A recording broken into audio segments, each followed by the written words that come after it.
नमस्कार दोस्तों, MK Hindi story में आपका स्वागत है। आज की कहानी है रिश्ता तेरा मेरा। दोस्तों, अगर आप हमारे चैनल पर नए हैं तो चैनल को अभी सब्सक्राइब कर बेल आइकन को प्रेस करना ना भूलें। हम आपके लिए इस तरह की प्यार भरी कहानी लाते रहते हैं। चलिए तो कहानी शुरू करते हैं। एक लड़की जिसने दुल्हन का जोड़ा पहना हुआ था, खुद को शीशे में निहार रही थी।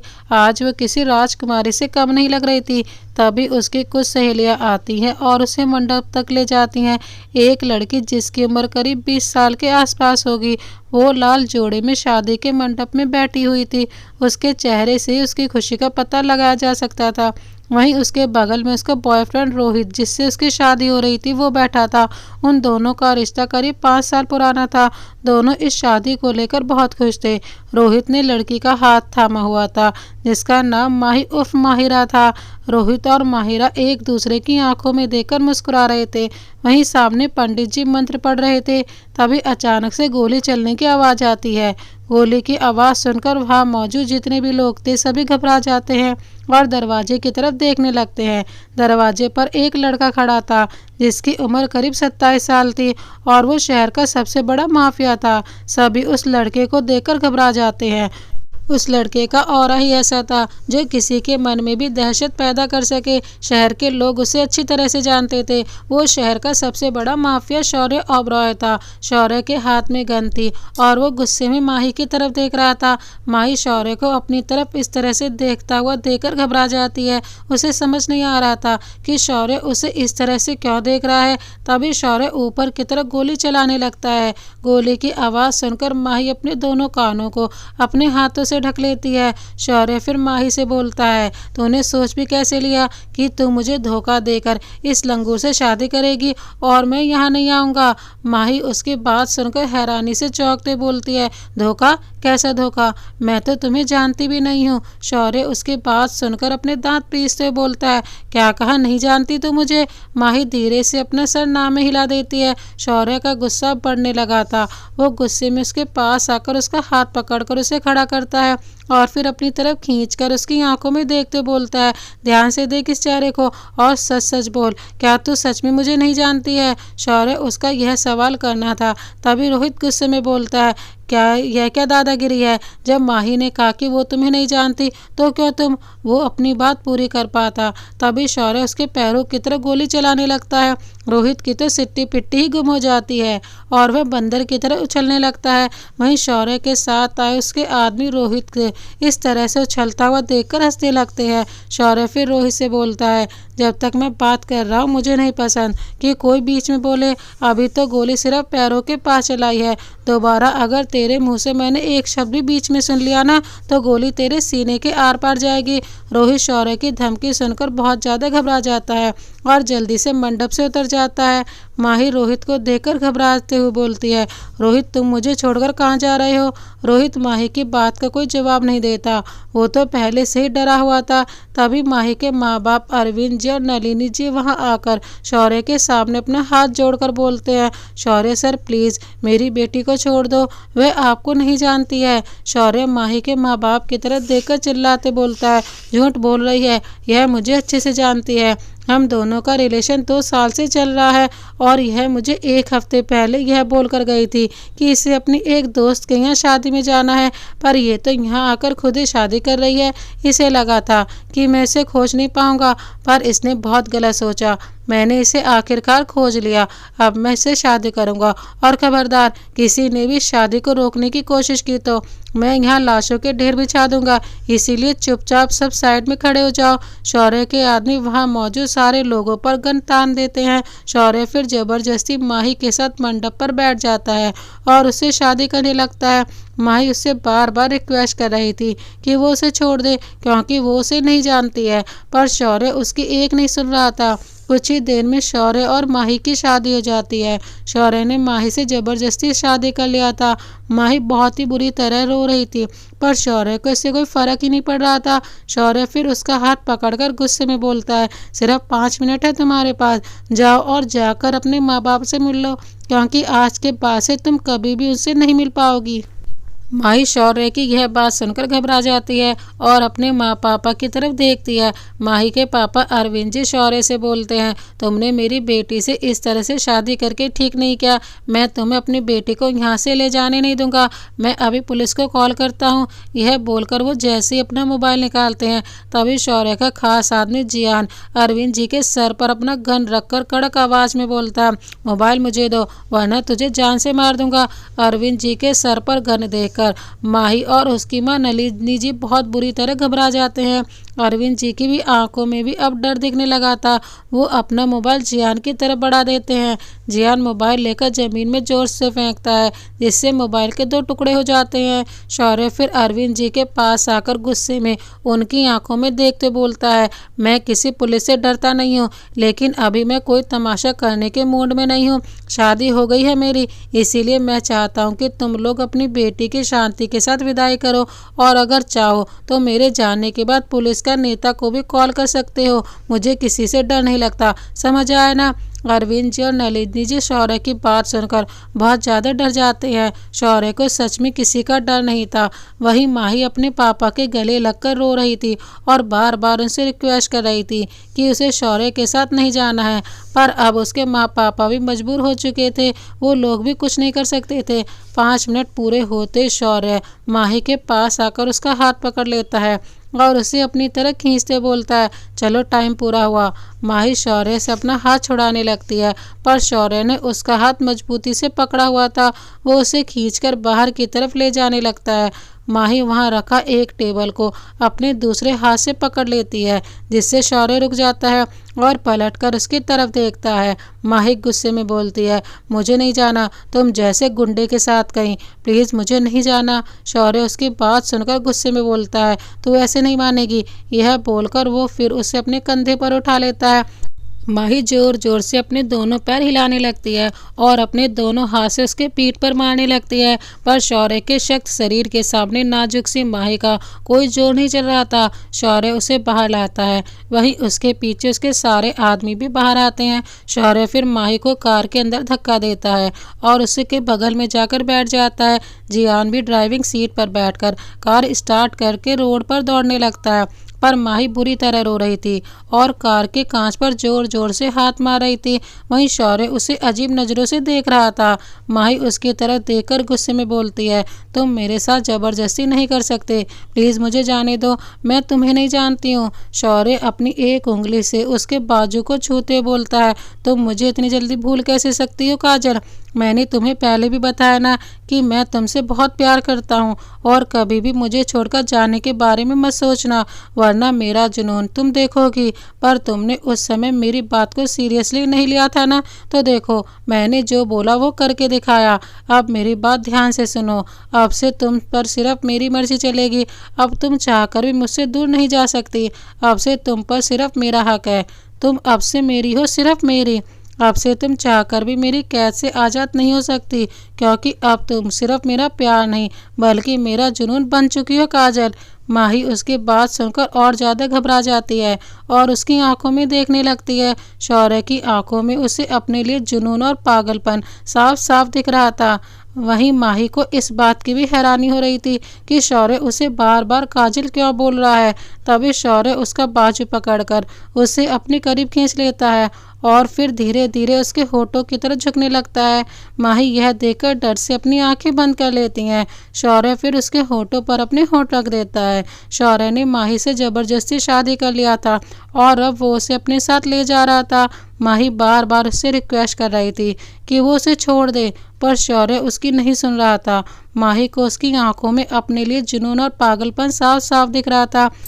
माही को इस बात की भी हैरानी हो रही थी कि शौर्य उसे बार बार काजल क्यों बोल रहा है। माही को कुछ समझ में ही नहीं आ रहा था कि आखिर उसके साथ ये हो क्या रहा है। उसने अपनी शादी को लेकर क्या क्या सपने सोचे थे, लेकिन उसने ये सपने में भी नहीं सोचा था कि उसके साथ ये सब कुछ हो जाएगा। वो अपने प्यार से बहुत ज़्यादा प्यार करती थी जिससे वो शादी करना चाहती थी, लेकिन शौर्य ने बीच में आकर उसे शादी कर ली। उसको बहुत ज़्यादा घबराहट हो रही थी। माही बार बार उसे रिक्वेस्ट भी कर रही थी कि वो उसे छोड़ दे, पर शौर्य उसकी एक भी नहीं सुन रहा था।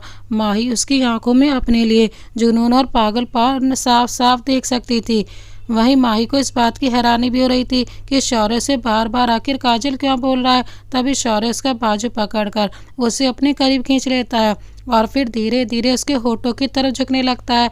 माही यह देखकर डर से अपनी आंखें बंद कर लेती है। शौर्य फिर उसके होठों पर अपने होठ रख देता है। शौर्य के किस का एहसास होते ही माही अपनी आंखें खोल लेती है और फिर उसके सीने पर अपना हाथ मारकर उसे खुद से दूर हटाने की कोशिश करने लगती है। शौर्य उसे देखकर गुस्से में बोलता है, शांति से बैठी रहो, पर माही उसकी कहाँ सुनने वाली थी। वो बार बार उसके सीने पर अपने हाथ रखकर उसे खुद से दूर हटाने की कोशिश कर रही थी, जिससे अब शौर्य की लिमिट क्रॉस होने लगी थी।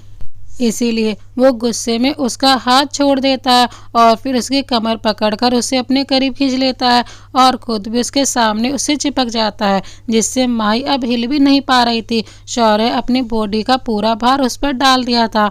माही यह देखकर जैसे अपना हाथ उसे धक्का देने के लिए उठाती है, तभी शौर्य उसके दोनों हाथ पकड़कर उसे अपने पैरों पर बैठा देता है और फिर उसके होठों की तरफ झुककर उसके होठों पर अपने होठ रखकर उसके होठों को बंद कर देता है।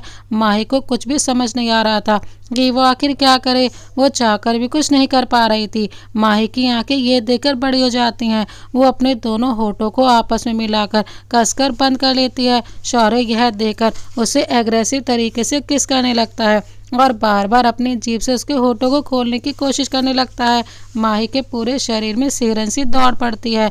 वो हिलने की कोशिश करती है, पर शौर्य की बॉडी के प्रेशर के कारण वो हिल भी नहीं पा रही थी। शौर्य माही के होठों पर और प्रेशर देने लगता है, जिससे माही के होठ खुल जाते हैं।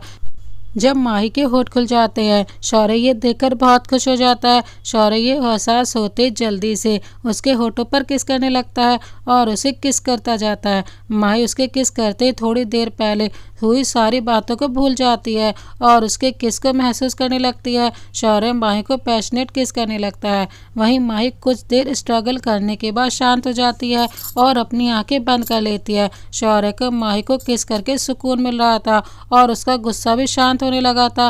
वह कब से उसे पाना चाहता था और आज उसे फिर से अपनी बाहों में अपने करीब पाकर अच्छा लग रहा था। दोनों सब कुछ भूल चुके थे और एक दूसरे में खोए हुए थे। शौर्य बड़े शिद्दत से उसके होठों को किस कर रहा था। कुछ देर के बाद जब उसे एहसास होता है कि माही को सांस लेने में प्रॉब्लम होने लगी है, तो वो उसके होठों से अलग हो जाता है। माही उसके अलग होते ही लंबी लंबी सांसें लेने लगती है। शौर्य फिर उसके गले में अपने होठ रखकर उसके गले में किस करने लगता है। माही अभी भी अपनी आंखें बंद ही की हुई थी और वो लंबी लंबी सांसें ले रही थी। जोर से सांस लेने से उसका सीना हिल रहा था। शौर्य की नज़र फिर उसके सीने पर फिसलने लगती है। शौर्य उसके सीने को बड़े गौर से देखने लगता है और धीरे धीरे उसकी तरफ झुकने लगता है। माही ये देखकर अपने दोनों हाथ उसके कंधों पर रखकर फिर उसे हटाने की कोशिश करती है। तभी शौर्य गुस्से में उसकी आंखों में देखकर बोलता है, अगर अब तुमने दोबारा मुझे खुद से दूर करने की कोशिश की ना, तो मैं यही कार में ही तुम्हारे साथ सुहागरात मनाऊंगा, सोच लेना। माही उसकी यह बात सुनकर घबरा जाती है और जल्दी से अपना हाथ हटा लेती है। शौर्य के होठों पर यह देखकर डेविल मुस्कुराहट आ जाती है। वो फिर वही काम करना शुरू कर देता है। माही जिससे शर्म से अपनी आंखें बंद कर लेती है। शौर्य कितना बेशर्म था। उसे बिल्कुल भी शर्म नहीं था कि कार में सामने उसका खास आदमी जियान बैठा हुआ था, पर शौर्य को उसकी भी बिल्कुल पड़ी नहीं थी। वो तो उसके सामने माही के साथ ऐसी हरकत कर रहा था। माही हिम्मत करके धीरे से बोलती है, देखिए सामने आपके खास आदमी बैठे हुए हैं जो कार चला रहे हैं। मेरी नहीं तो कम से कम उनके बारे में तो सोचिए, वो क्या सोच रहे होंगे। शौर्य माही की बात सुनकर सीधा होकर बैठ जाता है और फिर जियान की तरफ देखता है। जियान चुपचाप कार ड्राइव कर रहा था। उसकी हिम्मत नहीं थी कि वह एक बार भी फ्रंट मिरर से पीछे की तरफ देखे, वरना वो अपने बॉस को अच्छी तरह से जानता था। अगर वो ऐसी गलती करता है तो उसके बॉस उसी वक्त उसकी आंखें निकाल लेते। शौर्य माही से बोलता है, डोंट वरी, तुम उसकी चिंता मत करो, मैं उसे अच्छे से जानता हूँ, सालों से वह मेरे साथ है, वो हमें देखने की गलती नहीं करेगा, समझी। यह बोलकर वह फिर से उसे किस करने लगता है। ओबरॉय मैंशन। शौर्य की कार ओबरॉय मैंशन के दरवाजे पर आकर रुकती है। जियान जल्दी से कार से बाहर निकलता है और पीछे का गेट खोलता है। शौर्य भी कार के बाहर निकलता है और फिर माही की तरफ देखता है। माही अभी भी कार के अंदर बैठी हुई थी और डर से चारों तरफ देख रही थी। शौर्य का मेंशन शहर से दूर एक सुनसान इलाके पर था। वहाँ आसपास मेंशन के अलावा और कोई दूसरा घर भी नजर नहीं आ रहा था। माही यह सब देखकर और ज़्यादा घबरा गई थी। उसे इस बात का डर लग रहा था कि अगर उसके साथ कुछ बुरा हुआ तो कोई भी उसकी आवाज़ नहीं सुन पाएगा और उसकी मदद के लिए भी आ नहीं पाएगा। तभी शौर्य उसे अभी भी कार के अंदर बैठा हुआ देखकर थोड़ा चुक जाता है और फिर उसकी तरफ देखकर अपना हाथ बढ़ाकर बोलता है, क्या हुआ काजल, बाहर निकलो। माही उसके हाथ की तरफ देखकर पीछे की तरफ हटते बोलती है, नहीं मुझे बाहर नहीं आना है। यह तुम मुझे कहाँ लेकर आए हो? मुझे अपने घर जाना है, अपने मम्मी पापा के पास। प्लीज़ मुझे जाने दो। शौर्य उसकी बात सुनकर अपने दांत पीसते हुए उसका हाथ मजबूती से पकड़ लेता है और उसे ज़बरदस्ती कार से बाहर निकालते बोलता है, अपनी बकवास बंद करो, अब से यही तुम्हारा घर है, तुम अब पूरी ज़िंदगी यहाँ इसी मेंशन में कैद होकर रहोगी, चलो अब अंदर। यह बोलकर वो उसे ज़बरदस्ती खींचते अंदर ले जाने लगता है, पर माही उससे अपना हाथ छुड़वाने लगती है, लेकिन शौर्य ने उसका हाथ मजबूती से पकड़ कर रखा था। माही फिर जोर से उसके हाथ को अपने दांतों से काट लेती है, जिससे शौर्य की चीख निकल पड़ती है और वो उसके हाथ को छोड़ देता है। शौर्य के हाथ छोड़ते माही बाहर गेट की तरफ भागने लगती है, पर तभी शौर्य के आदमी आकर उसे घेर लेते हैं। माही उन सबको देखकर रोते हुए बोलती है, मुझे नहीं रहना यहाँ, प्लीज़ मुझे जाने दो। शौर्य गुस्से में उसके पास आता है और उसे अपनी गोद में उठाकर उस पर चिल्लाते बोलता है, देखो मैं तुम्हारे साथ प्यार से पेश आ रहा हूँ, तो तुम भी ऐसा कुछ मत करो जिससे मेरा गुस्सा तुम पर बरसे। और अब अगर दोबारा तुमने मुझे छोड़कर जाने की बात की या कोशिश भी की ना मुझे छोड़कर जाने की, तो मैं तुम्हारे इन पैरों को कटवा दूंगा, फिर पूरी जिंदगी पड़ी रहना बेड पर। माही शौर्य की यह बात सुनकर बहुत ही बुरी तरह डर जाती है और शांत हो जाती है। शौर्य फिर उसे अपनी गोद में लेकर मेंशन के दरवाजे तक आता है और जोर से चिल्लाता है, दाई माँ। शौर्य की आवाज़ सुनकर एक बूढ़ी औरत अपने हाथ में आरती की थाल लिए बाहर आती हैं। वहीं मेंशन में काम कर रहे नौकर भी माही को हैरानी से देख रहे थे। दाई माँ आरती की थाल लेकर शौर्य के पास आती है और उसके और माही की आरती उतारने लगती हैं। माही को देखकर उन्हें भी बहुत हैरानी हो रही थी। वहीं माही शौर्य के पूरे मेंशन को देख रही थी। शौर्य का मेंशन बहुत ही बड़ा और खूबसूरत था। वहाँ की हर एक चीज़ सलीके से रखी हुई थी। वहीं वहाँ काम कर रहे नौकर भी ट्रेंड लग रहे थे। शौर्य फिर दाई माँ से बोलता है, देखो दाई माँ, ले आया मैं काजल को, कहा था ना मैंने आपसे कि मैं इसे एक दिन खोज निकालूंगा और फिर इसे शादी करके इसे घर ले आऊँगा। तो देखो मैंने अपनी बात पूरी किया। दाई माँ शौर्य की बात सुनकर धीरे से अपना सर हिला देती हैं। शौर्य फिर माही को अपने कमरे की तरफ ले जाने लगता है। माही को बहुत ही डर लग रहा था पर वह शांत थी। शौर्य उसे अपने कमरे के अंदर लाकर बेड पर बैठा देता है और फिर कमरे का दरवाज़ा बंद कर देता है। माही शौर्य के कमरे को देखने लगती है। कमरे में उसके और शौर्य की कई सारी तस्वीरें दीवार पर लगी हुई थी। माही उन तस्वीरों को देखकर बहुत ही बुरी तरह चौंक जाती है। शौर्य उसके बगल में आकर बैठ जाता है और उन तस्वीरों को देखकर मुस्कुराते बोलता है, तो काजल तुम्हें याद आया कुछ इन तस्वीरों को देखकर? माही उन तस्वीरों को देखकर हैरानी से बोलती है, ऐसा कैसे हो सकता है, मैं तो तुमसे पहली बार मिल रही हूँ, फिर मेरी तस्वीर तुम्हारे साथ कैसे? शौर्य, क्योंकि हम दोनों एक दूसरे से प्यार करते थे, पर एक दिन तुम मुझे छोड़कर चली गई। तुमने ऐसा क्यों किया काजल? मेरे प्यार में क्या कमी रह गई थी जो तुम मुझे छोड़कर चली गई और किसी और से शादी करने वाली थी? वह तो अच्छा हुआ कि मुझे तुम्हारे बारे में पता चल गया और मैं वहाँ समय पर पहुँच गया। तुमने मेरे साथ धोखा क्यों किया काजल? जवाब दो मुझे। माही, देखो मैं नहीं जानती तुम्हें, मैं सच बोल रही हूँ, मैं तुम्हें पहली बार देख रही हूँ और यह तस्वीरें, इसे देखकर मुझे कुछ भी समझ नहीं आ रहा है कि यह सब क्या हो रहा है, पर मैं काजल नहीं माही हूँ। शौर्य उसकी बात सुनकर गुस्से में बोलता है, फिर से माही के नाम का माला तुम जपने लगी ना? खैर छोड़ो, तुमसे बात करना ही बेकार है, चलो चलकर डिनर करते हैं। माही, मुझे भूख नहीं है। शौर्य उसे घूर कर देखते बोलता है, मैंने कहा चलो चलकर डिनर करते हैं और मैं तुमसे पूछ नहीं रहा हूँ बल्कि तुम्हें बता रहा हूँ, चलो अब। यह बोलकर वह उसका हाथ पकड़कर नीचे डाइनिंग एरिया की तरफ ले जाता है और फिर चेयर पर बैठाकर खुद भी उसके सामने बैठ जाता है। नौकर फिर आकर खाना सर्व करने लगते हैं।